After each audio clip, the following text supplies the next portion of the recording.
You're sitting in a room, bright lights on, cameras everywhere, and someone walks up behind you, touches you in a way you didn't agree to. All the while, thousands of people are watching live. That's the exact nightmare multiple creators say they found themselves in with Nina Lynn. And if you think that's not bad, wait until you hear how Twitch handled it. Apparently, breaking the rules hard enough earns you a 1-week vacation. Today, we're breaking down the Nina Lynn controversy, the clips, the reactions, the apologies, the second ban, the backlash, and the fallout. And yes, we're also talking about Twitch's incredibly flexible zero-tolerance policy.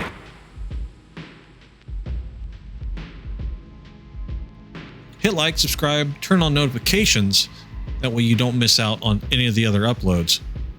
Let's get right into this. Let's start with the clip that kicked off all the chaos. The clip shows Nina Lynn and Zoe Spencer with Said, an assistant for FaZe Silky, during an IRL stream.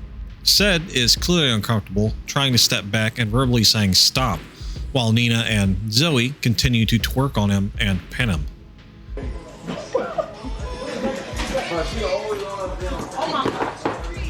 Oh my God. Said, come here. I got you. Said, come here. Zoe, you can't. Zoe, you can't. 23, No. he's consensual. No, he's not consenting. Yes, he He's is. not even saying nothing. No, he likes it. Yeah, give. Oh, no. I don't think he wants to. Yeah, stay right there. Stay right there. Stay right there. Stay right there. Hold on. Hold on. Sit down. And even when Twitch chat starts acting like the moral compass, yeah, something is very wrong. The clip blew up fast. Reddit, X, TikTok, and comments asking, why is he uncomfortable? Why are they laughing while he's trying to escape? And those are both fair questions. Leave him alone. Bro, shut up, Chad. He's not even uncomfortable. Twitch responded with a 1-week ban. 1 week. Some people get longer bans for showing a copyrighted JPEG, or in Tectone's case, for calling Frogan fat. Not saying that I agree to that, but he was banned for longer than 1 week for that. So kind of what Twitch is saying in that context is it's okay to rub your ass on somebody, but don't you dare call somebody out their name. That's just wrong. Today I was actually looking for Said. I was gonna talk to him and be like, you definitely felt disrespected as a person. Me, I take accountability what I do. If you dead ass felt disrespected, I didn't know. So you gotta let me know.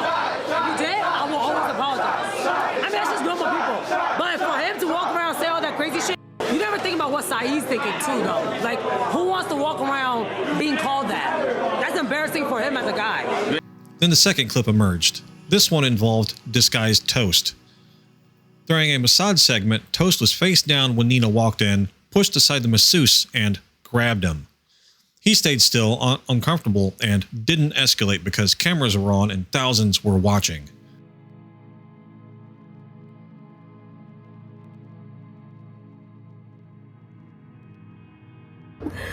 Okay, friend. I know. Concentrating on the bottom. Okay, girl. No, Nina. Oh my. Wow, you have the best masseuse, Toast. That was good. Wow, she is so bold. You love to see it. Alright. So bold, so bold. Yep, keep it up. Yep. Good job, Nina. Imagine being so uncomfortable, your soul leaves your body, but you're also a public figure, so you silently pray that the stream ends. He didn't consent, he felt pressured. He regrets not speaking up immediately. Not exactly the haha just streamer things energy some tried to sell. Nina's initial apology. After the said clip resurfaced and Toast gained traction, Nina posted a short, vague apology. Sorry, you were uncomfortable. Internet reaction was crickets. People wanted accountability. Later, Nina posted a longer apology. So let's get into her Instagram story apology, which disappears after 24 hours.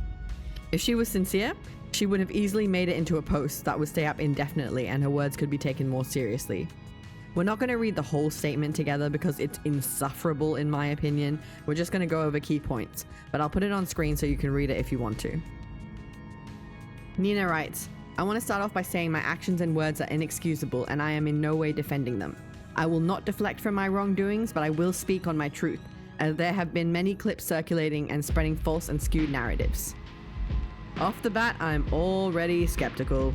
These clips that are circulating are not skewed narratives, but excerpts from an experience that Said was put through. From what I've seen, they're accurate reflections of the longer streams they were taken from. She also does go on to defend herself, but moving swiftly on. She then says, I wanted to take some time and compose myself and reflect before releasing my apology. If this was said before a well thought out and genuine apology, I might have a different take, but because of the content of her post and the fact that it was merely a short-lived story, it comes across like she was waiting to see if it would be another short-term ban that would all blow over without intervention. She goes on to say that her comments about the situation, saying it was embarrassing to be assaulted as a man, were misunderstood. She says, it is never embarrassing to be harmed or speak about it ever. What I intended on expressing is that it is incredibly inconsiderate to bring up a friend's trauma in a joking manner and weaponize it against someone else on a huge platform that could re-traumatize the person harmed. That is in no way what she expressed, and she's trying to change the narrative to be more favorable to herself. She should have just apologized for the short-sighted comments and left it at that. When she says, as I was convinced by others that were close to him, implicated that it was a joke, which I joined in, which I was in the wrong, and I will make no excuses for my lack of awareness and my actions. It doesn't make much sense, as she's literally giving excuses and blaming others, saying they implied it was a joke, so she went along with it. She's trying to diminish her accountability in the situation, while pretending to take responsibility for what she's done. For her actions against DisguisedToast, she again tries to change the narrative. She writes, although I did not move the massage therapist out of the way like that he described I had, and I asked for permission from Toast before he had laid down, I still shouldn't have been so comfortable with him because we never met prior to the streamer games. This is a denial wrapped up nicely to look like an apology. She's contesting Toast's version of events, feigning contrition to draw sympathy for her position, while simultaneously trying to debunk his account. She also described grabbing at him as being comfortable with him, again trying to de-escalate the reality of her actions. The third page of her apology is entirely self-serving and not really worth getting into, but I'll put it up on screen so you can have a read for yourself if you're interested. The only thing I'll touch on is how she said she never had malicious intent, but I feel as if pushing past people's boundaries in such an obvious way can only be done with malicious intent, and laughing it off as a joke instead of truly taking accountability is also malicious. I think the purpose of this apology was to win back some public favor, as she was defending herself and disguised it as an apology. She said she apologized privately to both Said and Toast. So we went from, haha, it's funny, to, okay, maybe it wasn't funny, to, okay, definitely not funny, please stop yelling at me. That's character growth, right? No, it's not. After clips went viral, Twitch banned her again. No clear exception. No clear explanation, no timeline. Classic Twitch, user not found, try again later. Creators like Asmongold called out Twitch's inconsistency. Male streamers would face months or permanent bans. More Pegasus breaks down doable standards and unpredictable moderation. And here's the kicker, Nina got a 1-week ban for groping 2 guys live. But this isn't the only time Twitch has dropped the ball when it's come to SA. Emaru at TwitchCon, assaulted at her own meet and greet. The initial Twitch response was a 30-day ban for the guy. Emaru said he was allowed to walk away. She didn't hear about detention until hours later. Eventually, after backlash, Twitch upgraded to an indefinite ban and donated $100,000 to a violence prevention charity at her request. Imagine if a male streamer did this to female creators. How fast would they hit the ban? How fast would law enforcement respond? But when it's Twitch's own event, suddenly moderation looks like a DMV line. And let's not forget that Twitch's security didn't step in to stop this at all. It was the sole security guard that Emaru brought with her to that event. Twitch's security just let the guy walk straight up. He touched her. He grabbed her by her face. Insane. Nina said she might not be invited to future events. Her public image has been shaken. Consent still matters, cameras or no cameras. public figure or not. That's the hard part about being a public figure, being a content creator, is that a lot of people think that the rules don't apply to them, and they do. Oftentimes, as a public figure or content creator, the rules apply more. Enforcement and consistency, 1 week, 30 days, indefinite depending on backlash. Twitch's policy is vague, reactive, and unpredictable. Messaging, 0 tolerance only when the cameras catch it. Twitch didn't invent the Twitch moment for nothing. Consistency, transparency, a real policy should be applied equally, right? That's apparently optional, though. So drop a comment down below. Let me know what your thoughts are in this mess. Do you think it's a double standard? Do you think that female streamers tend to get away with a lot more? I'll say this. I'll add this bit in.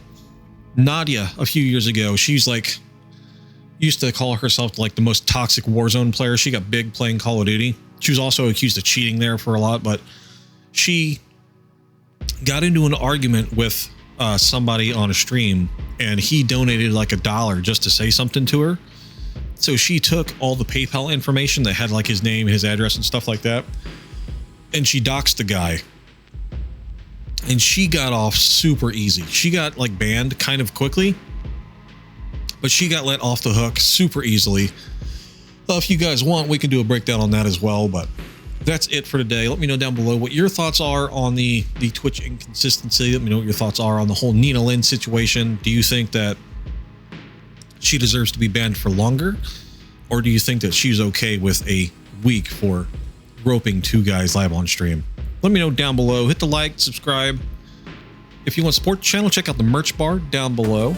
If you want to support the channel even more, there's a PayPal link in the description of this video. You can always hit it up, buy me an energy drink. Anyways, guys, I'm getting out of here, and I will see you next time. Peace out. Also, I just want to say real quick, since I'm in editing mode right now, I need to add something to the end. Go give Definitely Panicking some love. I'm using her clip here for Nina's apology since it was taken down after 24 hours. Go show Definitely Panicking some love here. She definitely put in some work, so she's a small channel, like 288 subs right now. So go give her a like, give her a sub, tell her in the comment section that I sent you over. And yeah, see you guys later.